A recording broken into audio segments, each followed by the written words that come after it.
Title: The House That Knew My Name. Hey everyone, gather around. I've got a story for you that still gives me chills every time I think about it. It's about something that happened to me last year when I decided to take a weekend trip to a small town I'd never heard of. So picture this. I'm driving down a winding road, surrounded by trees that look like they've seen better days. I'd found this old bed and breakfast online, and let me tell you, the reviews were a mix of, "This place is charming," and "I saw a ghost in the hallway." Naturally, that just made me want to go even more.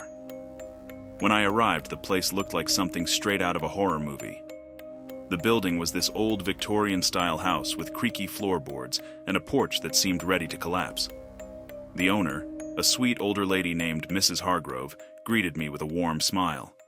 She seemed a bit odd, though, like she knew a little too much about me for just having met. "Welcome, Joseph. I hope you enjoy your stay," she said, her eyes twinkling in a way that made me shiver a little.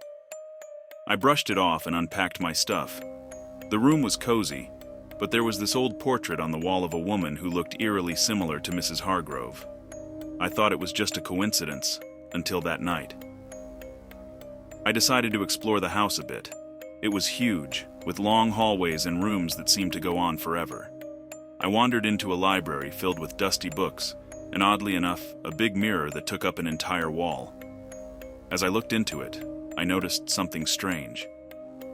The reflection showed the room behind me, except it was empty. No books, no furniture, just a blank, dark space. I shook it off, thinking my eyes were playing tricks on me. Later that night, after a dinner that felt like a scene from a movie, lots of candles and shadowy corners, I settled into bed. But sleep wouldn't come. It felt like someone was watching me. I could hear faint whispers echoing in the hall, like a distant conversation I couldn't quite make out. Finally, I mustered the courage to get up and check it out. I tiptoed down the hall, heart pounding, and followed the whispers. They seemed to lead me to a door at the end of the corridor. The door was slightly ajar, and as I pushed it open, a cold draft hit me. Inside was a small room filled with old furniture and what looked like a child's toys. But the strangest part? On the wall, in big looping letters, was my name. Joseph was here. I froze. Who would write that? Just then, I heard Mrs. Hargrove's voice from behind me. "Oh dear, you shouldn't be in here." Her tone was gentle, but there was an edge to it that sent chills down my spine. I turned to face her, and she looked different. Almost like the woman from the portrait, but older, more worn. "This room, it's been waiting for you," she said softly. I backed away, heart racing, and stumbled into the hallway. I couldn't get out of there fast enough. I dashed back to my room, locked the door, and tried to calm myself down. I told myself it was all in my head. But the whispers grew louder that night. I swear I heard my name being called. "Come play with us, Joseph." I spent the rest of the night under the covers, feeling like a kid again, terrified of the dark.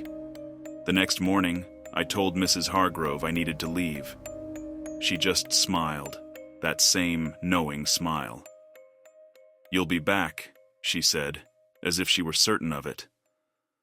I couldn't shake the feeling that the house had a grip on me, like it knew my deepest fears. As I drove away, I glanced in the rearview mirror and saw the house standing there, watching me leave. The windows looked like eyes, and for a moment I thought I saw the figure of a woman waving goodbye. I don't know what happened that night or why my name was on that wall, but I still think about that place. Sometimes I catch myself looking for it online, wondering if I'll ever have the courage to go back. But honestly, I think I'll leave that mystery unsolved. So, yeah, that's my story. Maybe next time I'll tell you about the time I went camping and something followed me home. Trust me, that one's even creepier. Thanks for listening.